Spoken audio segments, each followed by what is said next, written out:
नमस्कार दोस्तों, आज के वीडियो में आपका स्वागत है। आज के वीडियो में हम देखेंगे कि प्याज के सीड से हम प्याज का पौधा कैसे तैयार कर सकते हैं। तो बहुत ही आसान है।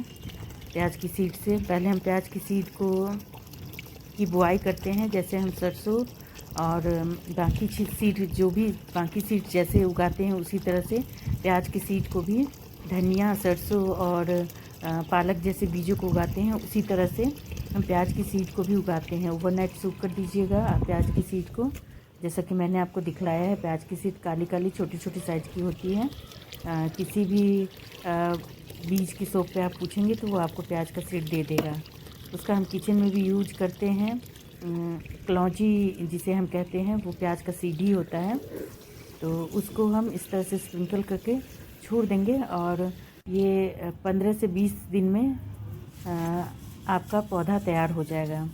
उसके बाद हमें क्या करना है, उस सारे पौधे को जैसे मैंने निकाला है जड़ से, उस तरह से उसे निकाल लेंगे और ऐसे थोड़ी थोड़ी दूर पे स्प्रेड करके उसे थोड़ी थोड़ी दूर पे इस तरह से लगा देंगे। हल्का हल्का छेद करेंगे मिट्टी में। ज़रूरी नहीं है कि हमारा पॉट बहुत गहरा हो। अगर ये 7 इंच 6 इंच का भी पॉट है तो उसमें भी प्याज बहुत अच्छे से ग्रोथ कर जाता है।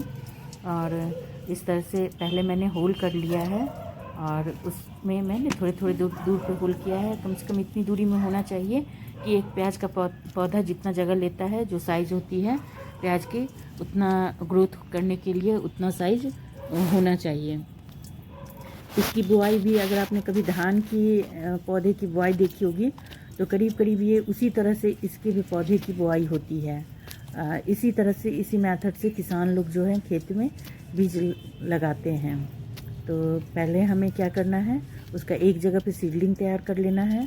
उसके बाद उसे ऐसे थोड़ी थोड़ी दूरी पे लगा देना है। बहुत ही आसान है। इसमें आप मुश्किल से ये 10 रुपये में आपको ढेर सारा बीज मिल जाएगा। जितना मैंने बीज यूज़ किया है वो तो मेरा कॉम्बो पैक मैंने मंगाया था सब्जियों के बीज का।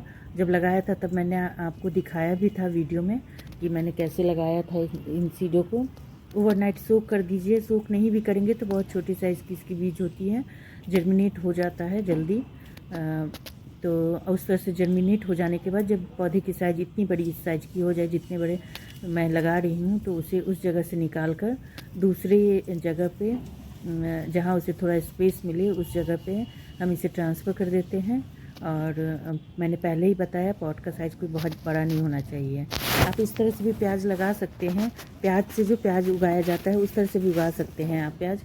पर इसकी पत्तियों का यूज़ हम गार्निशिंग के लिए या सब्जी में छौंक लगाने के लिए, किसी भी चीज़ में हम तड़का डालने के लिए यूज करते हैं। पर ये बहुत फ़ायदेमंद मेथड नहीं है लगाने का, क्योंकि इसके लिए हम जितना प्याज यूज़ करते हैं उतना ही प्याज हमें मिलता है। पर इस मेथड से अगर लगाते हैं पहले सीडलिंग तैयार करके, तो वो हमारे लिए सस्ता भी होता है और बहुत ज़्यादा मात्रा में सब्जी प्याज बनाने के लिए सब्जी हम उगा सकते हैं इस तरह से। अगर हमारे पास स्पेस ज़्यादा हो तो और हम बहुत ज़्यादा उगा सकते हैं प्याज को। तो मैंने इस बार इस मेथड से ट्राई किया है। पहले मैं उसी तरह से उगाती थी प्याज के थ्रू। प्याज को मिट्टी के अंदर दबाकर और उसकी पत्तियाँ वो बहुत जल्दी जर्मिनेट हो जाती है। उसकी पत्तियाँ आपको 1 वीक के अंदर उसकी पत्तियाँ आपको मिलने लगेगी खाने में यूज़ करने के लिए। और लेकिन अगर आप पूरा प्याज एक प्रॉपर तरीके से अगर उगाना चाहते हैं, खेती की तरह से उगाना चाहते हैं, तो वही मेथड सही है, सीड से तैयार करना। उससे बहुत कम खर्चे में बहुत ज़्यादा प्याज हमें मिल जाता है। और इसकी तो इस तरह से तो हम पत्तियों को यूज करते हैं। इससे तो एक प्याज से एक प्याज हमें मिलता है। और इसकी पत्तियां लेकिन हाँ हमें यूज के लिए मिल जाती हैं अपने किचन में थोड़ा बहुत गार्निशिंग के लिए और तड़का वड़का देने के लिए इस तरह से। तो मैंने आपको बता दिया कि सीड से किस तरह से पौधे तैयार कर सकते हैं हम बहुत ईज़िली अपने टेरेस पे, अपने गार्डन में। ज़मीन हो तो ज़मीन में हम लगा सकते हैं। बेसिक मेथड वही है प्याज का लगाने का। तो आज की वीडियो में इतना ही।